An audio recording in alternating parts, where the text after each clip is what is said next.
Mixed reviews. Let's get right into it. What are we doing here today, Jax? Sorry. That was a good little thing to kind of break the tension. How would we explain what we're doing here first? Okay. Like, because, I mean, this is the first one. They just listen to us sing and then randomly talk about how we're nervous. Yeah. As we just sung, this is mixed reviews. Ba-da-ba-bum. Yeah, basically, I mean, the whole premise of this as a podcast is that we're amateur filmmakers, and well, I mean, we're both film lovers too. And kind of what we wanted to do here was watch films, both critically acclaimed films and like probably Less critically acclaimed. Yeah, like critically declaimed. In one, yeah, Is that a critically word? declaimed, yeah. Movies. Sure, let's go with it. And break them down, talk about. I like talking about all positive. I'm very positive when it comes to reviews, unless like I'm like really against it. And I am not. Not necessarily. You're really good at picking things apart. Yeah, I like to pick apart the nitty gritties, the tiny details that as a viewer takes me personally out of it. So our idea with mixed reviews is let's put the way our brains work together and talk about movies in a critical way as filmmakers. Right. So today, well, I watched this movie for the first time last night. I've seen it over 6 times. 6 times? Yeah. We're going to rewatch Us today. Jordan Peele, 2019. Very good. Very good movie. Very good. I will say we both very much do love this movie. I don't want anyone to think I hate this movie because I'll be pointing out the things I didn't like about it. I think that's going to be a weird misconception with you pointing out bad things that you don't like these movies. But no, I love this particularly movie. This one. We're going to go watch the movie again, and I'm sure we'll have lots more notes and things probably to add. 100%. We hope you guys enjoy. Ba-da-ba-ba-ba. Mixed reviews.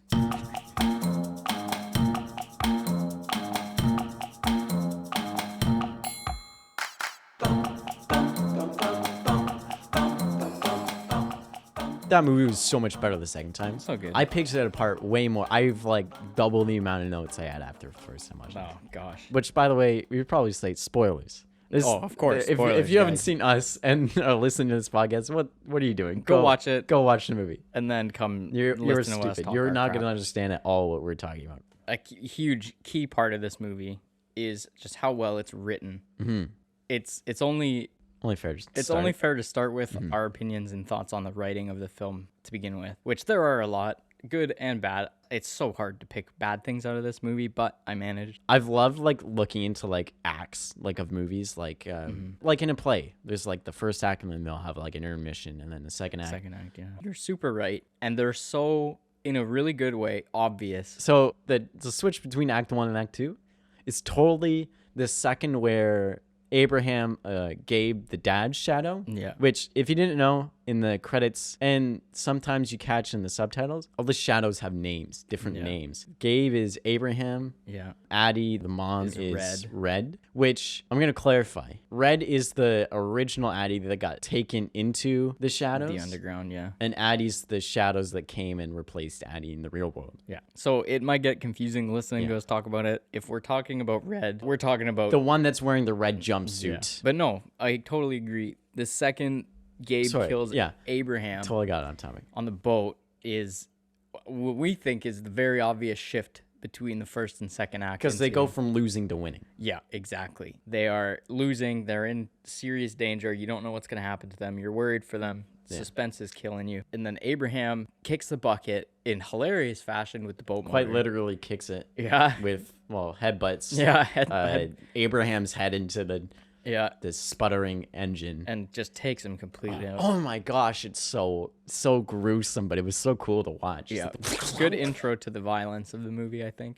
And what I wrote down, the switch from Act 2 to Act 3 was Jason getting taken by Red back to the underground tunnel. The benefit of the writing on that end is in Act 2, our heroes are winning. Mm-hmm. They're beating their Umbre. Well, literally, right up to the moment where Red takes Jason. Yeah, they just defeated. They just defeated Pluto. Pluto. That's the name of Jason's shadow. Yeah. Yeah, which really separates them. not only as an act of happening tells you that your main character needs to chase him, right? Because that's her child. But it also shows that tonally they're on the back leg again. And now it's like desperation because the whole movie they've been fighting for their family. And now the family's at danger. Yeah. And now Addie is coming to Jason's rescue as best as she can as the mother. And then obviously the entire underground scene, the entire third act pretty much is just Underground. underground. It's so intense, such a So well dramatic done. finish. And then the twist of finding out that they were switched, which watching the movie after knowing, watching it for a second time, you catch so much setup. But acts, if you can learn to do that, your writing and your films will definitely benefit. Now to get on to some little things within the writing that we picked up on, good and bad here. This was the note I just took a couple minutes ago. I didn't realize how great the scissors were because quite literally, huge metaphor. Yeah, quite Giant literally metaphor. cutting. Well, kind of like Peter Pan, like actually like cutting the shadow off, like untethering. Right? Yeah. I just thought of that. Big thing in the movie, obviously, Cutting guys, the ties to their tether. Yeah. Is what they're going to do. And the scissors, I mean, the obvious sheer tool to cut anything is scissors. So I think it was very fair in the writing to have the scissors be the metaphor for these untethers happening around America. And I guess a little negative I picked out of the scissor thing is, if you think about it, the entire United States of America has a tethered shadow. That's a lot of scissors, man. Well, think about that and the red like all the costumes. all where the they get all jumpsuits, this like, from? wow. I wonder if it was like that was like their, because the whole thing explains that like they've been down here for an experiment. I wonder, not necessarily the scissors, but like the jumpsuit, if that was like their uniform. Maybe. It's interesting to think about. Instead of like hospital gowns and stuff, they just had like red jumpsuits. Red jumpsuits. That fit them perfectly. Yeah, and sandals. It's kind of and right-handed gloves. Little interesting. Little things. I thought it was cool nonetheless, but a little thing. I don't think it takes it away. I think it's quite cool that they all share the same menacing outfit. Yeah. But yeah, I see what you mean. I guess moving forward, there's no easy way to jump here, but something I've caught out is early on when the family, Addie, Gabe, and the children go to Santa Cruz when they're grown up. Addie's grown up. What caught me off guard is the Jeremiah 1111 dude from the start is getting put into the ambulance. And that's like still has to sign. The sign is the giveaway. It's like, oh, that's the dude that was there. Yeah. What kind of took me out of it a bit is that guy died so much sooner than everybody else, and his shadow is now on the beach ready to hold the hands of everyone else when they form the line. Right. A full day ahead of the leader of it, Addie. Yeah, or comes Red. out and starts doing the killings. It took me out of it. It was something a little weird that I don't think I would ever do in my own writing, but Jordan Peele probably had a reason for it. There was probably something cut out, but It wasn't bad. I kind of liked that suspenseful.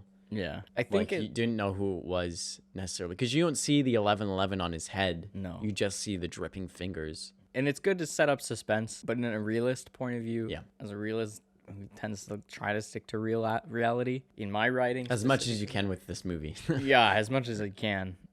Took me out of it. That's pretty much That makes sense. as a viewer. That's my little 2 cents on it.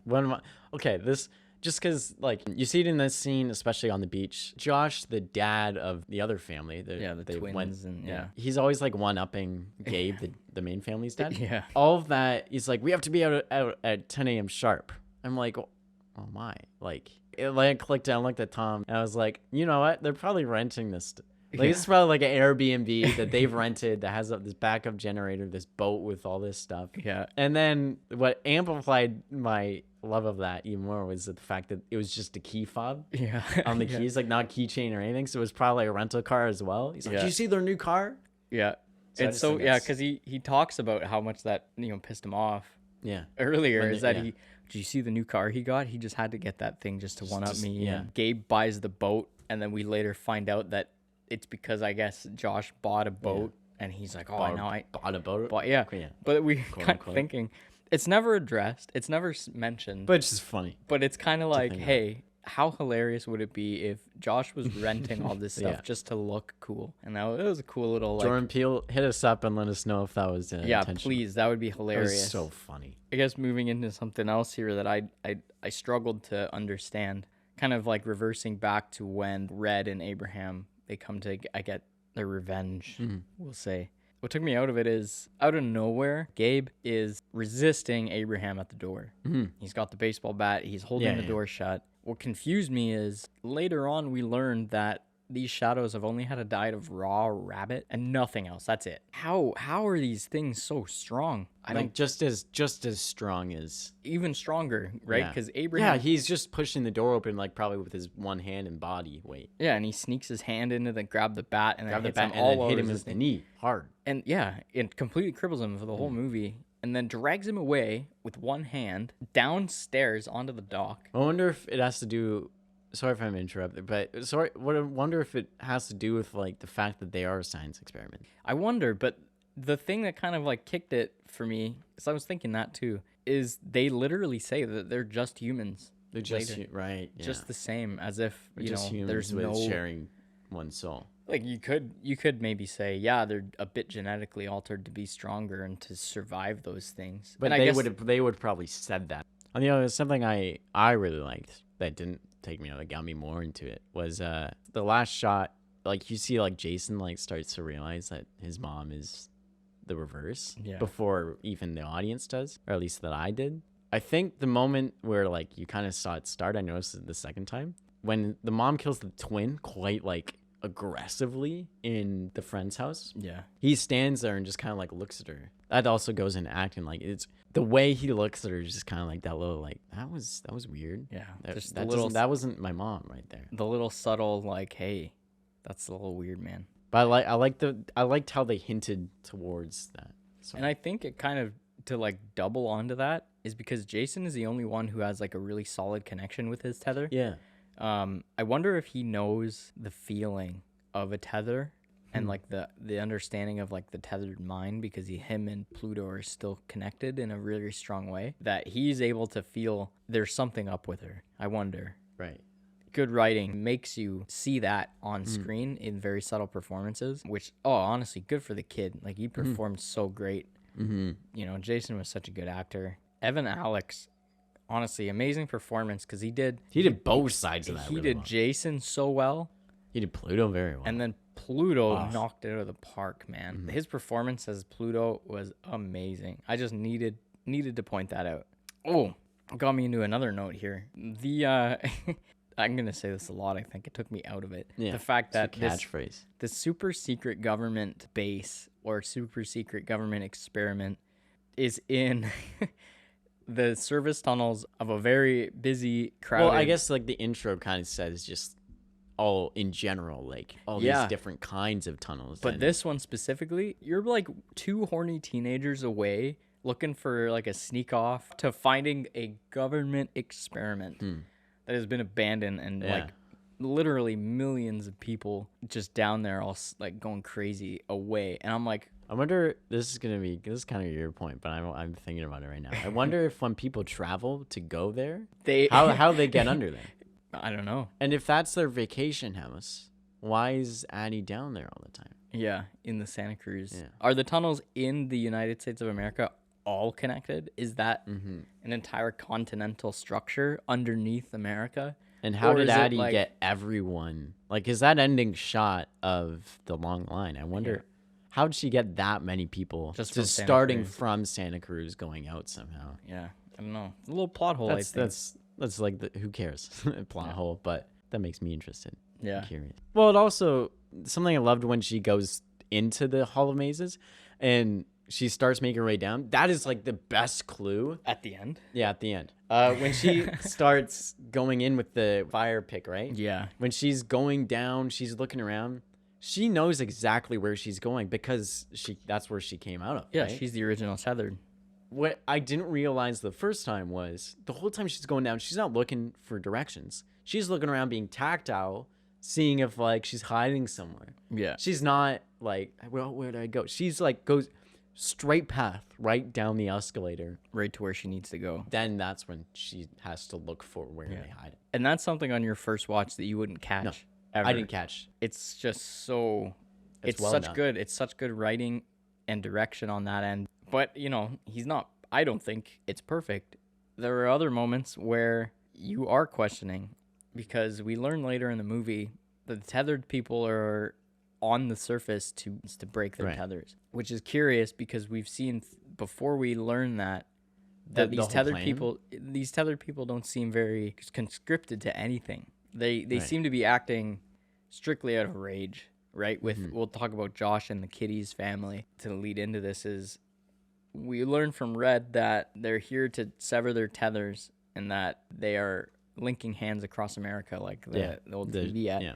But the Josh and Kitty shadows and I guess they're twins, they kill them and they don't go to the line. Yeah. So Yeah, they dwell in that house, which Yeah. where it is kind of does to work with the story to keep them there longer and have helps the second act kind of spark up with a bit more conflict. But it frustrates me because when you're gonna create a film that physically says specifically the motives of your bad characters and you break them with other characters, it kind of takes away your audience's like understanding of what's happening. Yeah.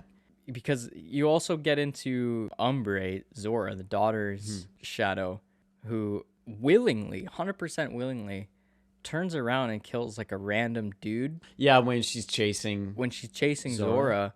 That gives Zora enough time to like run away. And it's just like, why would she do that if her motive is to just sever her tether specifically? like what about that guy's tether? Now Now what is he gonna? He's gonna, just go to the line? he's gonna sit in the coffee shop for Right. 10 minutes and then wait, and then get to the line and say, oh yeah, Kitty goes to kill Zora too yeah. in the room. Well, So- right before that, the thing that And kind the of goes twins with it. try to kill Zora. It's Yeah. I think the second act kind of makes it fall apart a little bit with. But we still motive. need that conflict, and because they're keeping us away from the family, like their family trying to kill them. Yeah. They're keeping that away. The gist of it is to me it's inconsistent, and I think consistency is a big part of very well drawn out horror movies. Something that I did like about that though, and like especially in the scene with Josh and Kitty's family after they die and they're like kind of in the house, is when Addie's like tied to the bed and Kitty's just walking around putting on the lipstick. That's such a great moment. Kind of her enjoying being untethered and enjoying the luxury of all these things. And then she brings back the callback of her facelift, and she has the scars, which is pretty cool. The scars of her facelift. Yeah, because think they about mentioned that. earlier that she had work done right on the beach, right? Like she kind of like gestures to it. I love that. Like she goes up to Addie and like goes to do it, but then like you remember back to when they're sitting on the beach and they're like, you don't need any of that. Yeah, and she pulls away. Yeah, she pulls She away. recognizes that. And then too. she cuts her own cheeks again. Yeah. Well, I mean, now she's not sharing the soul anymore, but her need to be perfect is coming out to like she's still doing all this face. It's an work. amazing character moment that Elizabeth Moss portrays in two ways so perfectly. Yeah. Very underrated. And that kind of moves us into big setups and payoffs that you're thinking about. Because that. Jordan Peele is such a great comedy writer from Key and Peele. Oh, yeah. Well, not just Key and Peele, but all his work is so great. Such smart comedy. He translated that perfectly into horror. Oh, for sure. And he uses like the technique of telling a joke. But in here, he's just setting up like plot events, like little details about things, much like a joke. So you set it up and it pays off like a punchline. Only instead of laughing, you're left with like a whoa moment. Yeah. I have a whole bunch of these. If like I could just rapid fire list these. Yo, off. this one is all you, man. Oh yeah, one really cool one in the car ride when they're going to Santa Cruz Beach. Zora says, "Fluoride in the water to control our minds," and then she's like, "Why does no one care about the end of the world?" Yeah. That's a quick little one. Just talking about like the sewers and Super like foreshadow. the government like actually doing the science experiment. Great foreshadowing there. The Jeremiah 11:11 guy already in his spot. Like that sets up the whole arms or hands across America thing. That sets up the massive shock factor of what you learn later. As she's telling Gabe in the bedroom scene right before everything starts, she's talking about how she feels like she's being chased and all that kind of stuff. Yeah. One, she never says this. It's all implied by the visuals. Right. She never says that she was the girl walking through the hollow maze. She just said when she was in the hollow maze, Yeah. she sees A little girl. a little girl identical to her. And that's like the first hint of the other side of this interaction. Yeah. And he sets it up perfectly without like saying that. And a thing with like how they edited this and the cinematography, this like kind of ties it lots of things together. Cinematography, she is shot almost entirely through the reflection of the window, Mm-hmm. right? Which is a huge visual clue. Which as she's telling it, you see both her and her reflection. Yeah. And the one I don't want to talk Yeah, about take one it, shot take in it. particularly. Right as we see them meeting for the first time as kids, in that one shot where you see both of them, it cuts back to the room and you see her reflection in the mirror, but you don't see her standing there. And that's the only shot where it's different. And she's placed in the exact same spot of the frame as the young Addie was. Yeah. I was going to say Red, but I guess she would have been Addie. Yeah. That blew me away watching it the second time. And so methodical. And it's something as easy as just not having her shoulder in the shot. It just separates. It shows you that she was this reflection, so-and-so reflection in the mirror. A couple like other little ones that we definitely geeked over. The toy ambulance in the door, so good. That is so good. The way Jason tricks Pluto into being locked in the closet, even for like a 2-second getaway, right? He knows, and that's how he uses it. Something I picked up on. Jason's version of the lighter is just a match. Yeah. I think that's really cool. Yeah. Because he's trying to, like, especially when we go to the scene where the car's on fire and he's about to trick them. The match and out. he's just flicking. He does a magic trick, Yeah. and which contradicts, like, kind of like the opposites of each other, sort of. In a way, yeah. In a way where Jason can't really do this magic trick, but Pluto can. the whole time they're sitting in that closet together, he has the light going. He has the match going. Yeah. And Jason can't get into work. And as soon as he gets to work, it scares him. The match goes out and he locks him in. Yeah. That was just so well done. Yeah. No, it's super good suspense writing. With the whole Kitty thing with her facelifts and the, referencing back to the speech of when Red mentions that every time. Like when they first meet the family and she's Yeah. telling her the whole story about what she's missed out on. When Red talks about the birth of Jason. That whole little thing. I love that so much. It's such a good payoff when you learn the underground and how life for the shadows were, because you hear about it and then you see. She had to cut it out of her body, Jason out of her body, or Pluto out of her body herself. Yeah.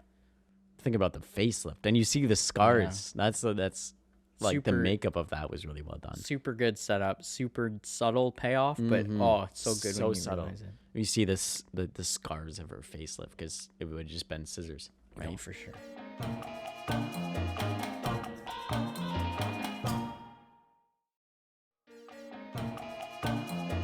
Now we've talked a whole lot about writing, so we can jump in a bit to our second favorite topic, cinematography. Cinematography. Two things I have to say, one good and one really bad here. I'll start it off. This is a personal thing. In the underground, when the final confrontation is happening, Red and Addie are talking, there's a double focus shot.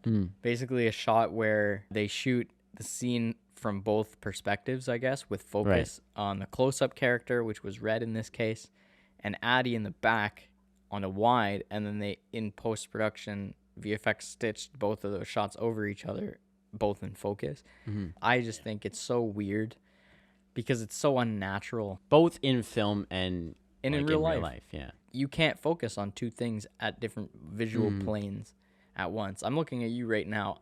The background, You don't. it's totally out of focus. Now, imagine you're looking at someone. You can see the focus in their eyes from your eyes, and you can also see everything in the background as focus. It's just, to me, in a film, it takes you out of it. I'm going to say it. I really don't like uses of that shot. Use it in Hateful Eight a lot, and I don't like it there either. But you know what? The camera work is just really good.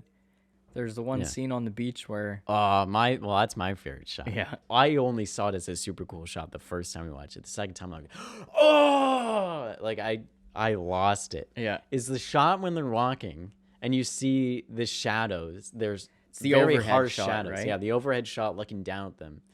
And you just see the harsh shadows of them walking.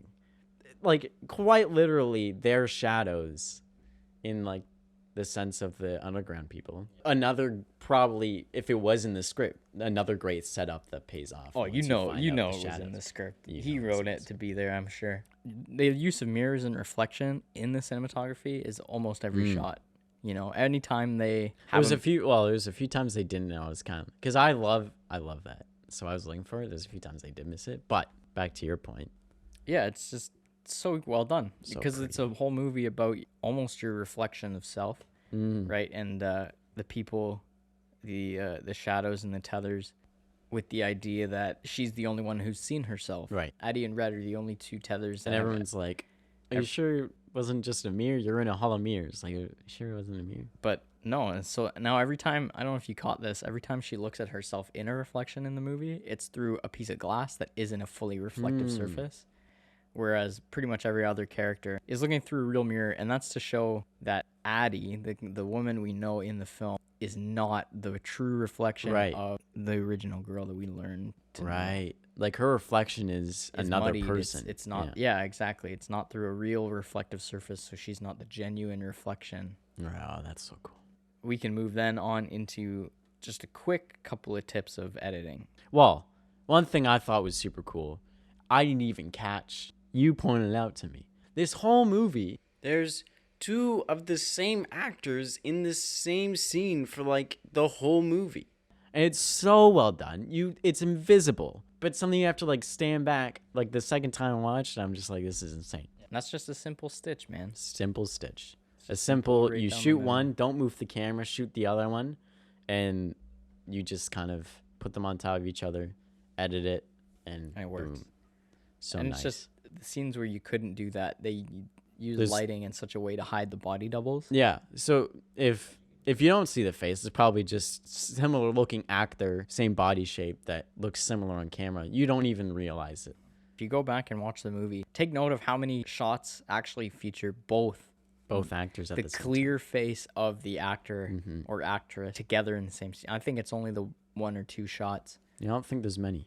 Another thing in editing is a lot of the high action scenes have high action editing and cutting, right? And you see that especially intercutting. Like Marvel movies are so fast paced. Yeah. Like you cut from one shot to the next shot to the next shot. Like it's quick. The only time you really see super fast editing is intercut editing, which is where you're cutting back and forth between a couple different scenes that all relate to the same kind of thing you're saying with your scene. And the best example of that is the dancing and fighting scene. Oh, so well done. Where Red and Addie are fighting, and it cuts back to how I guess they were tethered, and they would dance as teenagers, reflecting and basically forcing the audience to notice that this fight scene that they're having is like they're sharing a dance that they've shared before. Because they've been tethered since they were children. And it's phenomenal editing that you to actually pull it off with the footage is a completely different That's a different art, thing, right? And it's very well done. What this movie does really well with horror drama, when you hold in a shot for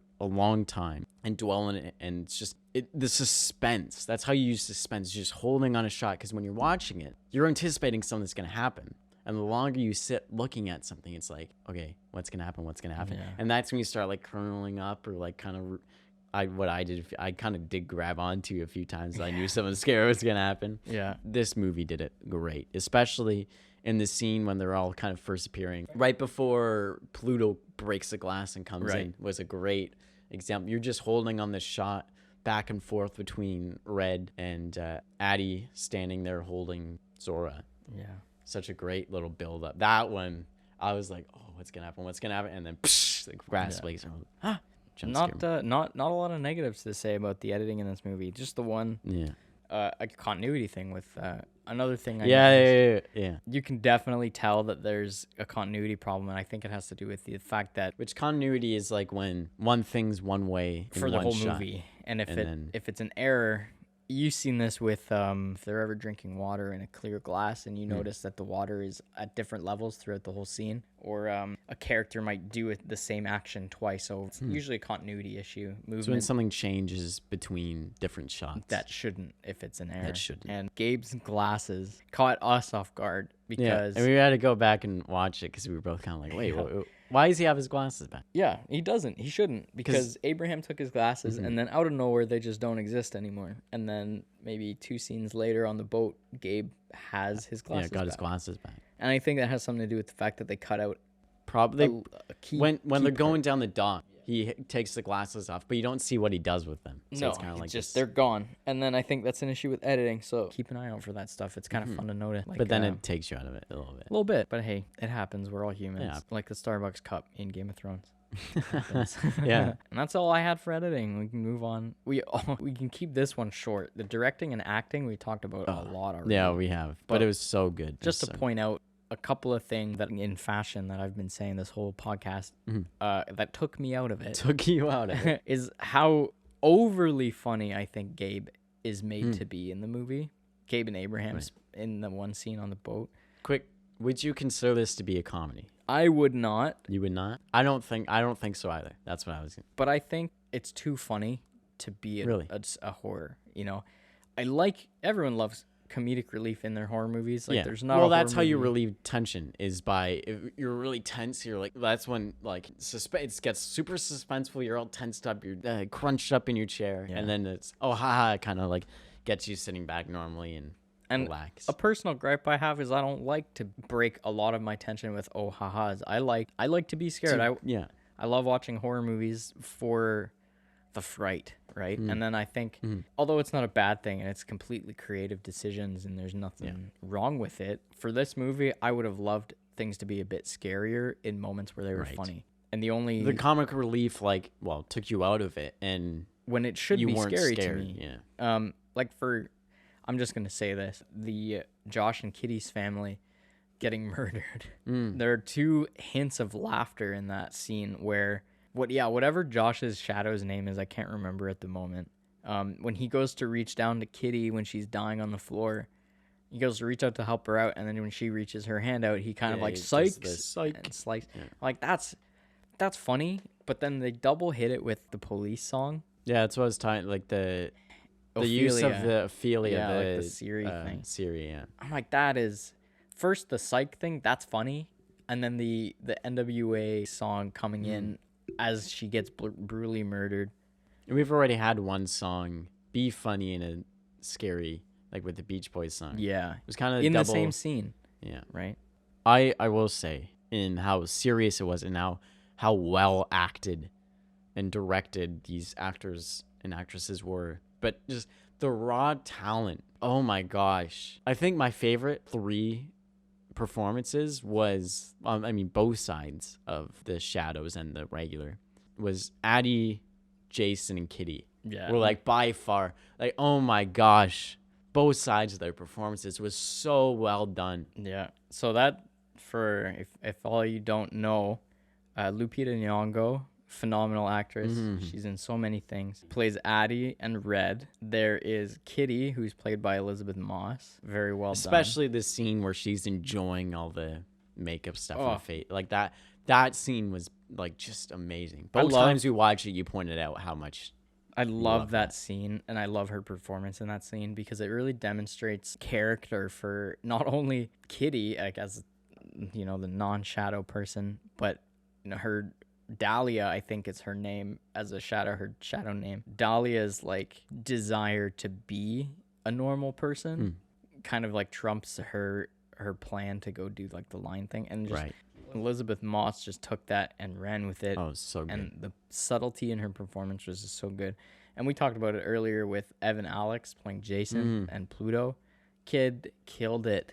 Did such a great job. I'm not saying that other people didn't, but just those 3. Those were our standouts for sure. I was blown away. For sure. Everyone else did amazing in this movie. It was so good. And I guess to top off the entire performance category we have here is Lupita Nyong'o's performance when she killed Red. Oh, just God. Well, the shadow like comes out of Like, Oh, and you yeah. just see like the grunting and the laughing as she chokeholds with the handcuffs. Oh, God. That was like the best like final clue. And she played that so like the rest of that scene, even when she goes out to see Jason after Yeah. she finds Jason. Gave me goosebumps. Well, one thing that attention to detail thing that, well, I'm pretty sure was intentional. Addie's wearing, well, most of the main cast, they're wearing pretty much light clothes in contrast to the red jumpsuits. Mm-hmm. But Addie, especially, is so covered in blood that her white outfit starts turning red. Oh, yeah. Quite metaphorically, she's just becoming that shadow again, right? Yeah. She's basically drenching herself in her own red jumpsuit, if you will, throughout the movie. Yeah. That was so cool. From like moving into like more production art points that we have here. That just killed it. Yeah. That was so awesome. Not killed it in a bad way, but like that was so Yeah. amazing. No. Just her slowly transitioning quite visually Yeah. into red. No, for sure. My favorite thing that was so subtle was the little bit of eye makeup that just add like these tired and dead eyes. Yeah. That was just well done. And it made them look so menacing. Yeah. Just these dry, dark eyes. For sure. It was And so good. What I really liked about it is it took literally the same actors and actresses and made them look like completely different people. Mm-hmm. You know, you can tell they're the same, but wow. It was amazing that they managed to make them look like demonic versions of their original selves. It was so well done. One thing I noticed the second time we were watching it. So Zora, her hair's in a bun the whole time. Yeah. Umbre, the her shadow, her hair's just slicked back, and I was like, well, that's weird. That's kind of different. Probably because they don't have like elastic bands in this shadow world. They have a lot of scissors. Her hair's probably just slicked. It's slicked back. Yeah. Probably just with like blood and fat from the bunnies that they're eating. Yeah. Which is so insane to think about. Like that is something like I did not think about at all. And then when we were looking for things, I went, well, why is her hair different? And then I thought, oh, probably. And that was insane to catch. I wonder if that is intentional, if it was just kind of like, how do we make her hair different? Oh, well, they probably wouldn't have elastics. Yeah. What if it's just like a little negative that just really cracked me up is how big Gabe is as a man. What's his name? Winston Duke, I think his name is. The scene in the bed where he's trying to seduce Addie. Oh. And he gets in the bed and he lies down. He's just a monster of a guy. He is so funny. Let's see. He's 6'5". He takes up that that looks like a double. Yeah, like, he takes up that whole dude. thing. And I thought it was hilarious. I'm like, I don't think realistically this dude would ever own a bed that small, knowing how big he is. I just thought it was funny. Well, I wonder if that's like, because this is her parents' original place, right? Yeah, maybe. You see? I think so. Well, I mean, with all the photos and stuff, I think, right? Yeah. I wonder if it was like The grandmas. And I mean, because they didn't have like the best relationship as you can see, right? That's true. So I wonder if like that was like they didn't sleep in the same bed. Right. Yeah. So they have this little double bed. That's true. Yeah, I guess because Russell, the grandpa, also at this point, he would be a grandpa for older Addie. Is probably a big dude too. He looked pretty big. Mm-hmm. But I just thought it was comical. Yeah, how huge Winston Duke was when he laid in that tiny little bed. He took up the whole thing. So impractical. Yeah, I'm like, art team, what are you doing, man? Why is this bed so small? Yeah, that's funny. Well, maybe it was an oversight. Maybe it was intentional. Maybe. Who knows? I mean, yeah, he Jordan was Peele. the comic relief for the whole movie. So maybe Jordan Peele showed up to set that day and was like, give him a twin. Give him. Because that's Let's gonna grab be this funny. bed from this room and do it instead. And to segue into one of my last notes here, the underground. It looks amazing. Oh, it looks so cool. Too clean. Way too clean for a billion rabbits running around for 30 years. With And yeah, you're right. Way too clean. It is so clean. Way too clean. I don't think tethered care about cleaning things when, Would they have been able to? Probably not. Right. I would imagine there would be a lot of like poo Yeah, I was just gonna everywhere. say, like, wherever they go to the washroom, You know, like, why are all the rabbits still alive? You know, yeah, if how are so many rabbits? you Are know, they what did the rabbits eat? they're abandoned? How would they get out? Oh, that's Too clean. interesting. Yeah, Way too clean. I couldn't imagine the tethered cared about cleaning the underground when they ate raw rabbits. I don't know. yeah, that's interesting. One thing I did like about that was, well, one, it's just such a cool space. Yeah. Like, it looks so cool. Oh, phenomenal. And in the classroom specifically, I loved all the bloody handprints. Yeah. Like, it makes it feel like a classroom, like a little kid's classroom, but in such like a menacing version of it. Yeah. It's so cool. Another little tiny production design thing is the fake shirts that you have here. Yeah. Well, because when she's walking around with the Thriller shirt and they switch shirts, when The underground shirt is just a smudge. it's just smudged, like it could have been blood and like whatever. And then we had to stop to point this out because we were like, no, like, because we were trying to figure out like Addie's undershirt was the Hands of America yeah. shirt when you realized that she was abducted and the shirt got swapped. We caught that. This is just what we think. Yeah. Because it wasn't like you saw it for one frame. Yeah. You saw Red's, or I guess it's Addie. Yeah. Addie's shirt when she's switching the fake Thriller shirt to the new Thriller shirt. It's like a drawn Hands of America. Hands of America. Like It looks hand drawn on the shirt instead of compared to printed the other shot of her like handcuffed to the bed. But hey, I actually just thought of this bad note. If it was a hand drawn Hands of America shirt, why wouldn't she just take the original hand drawn or the original Hands of America shirt? That's true. Yeah. Thinking about it, like she had the sense to switch out the Thriller shirt. Why wouldn't she switch out the undershirt?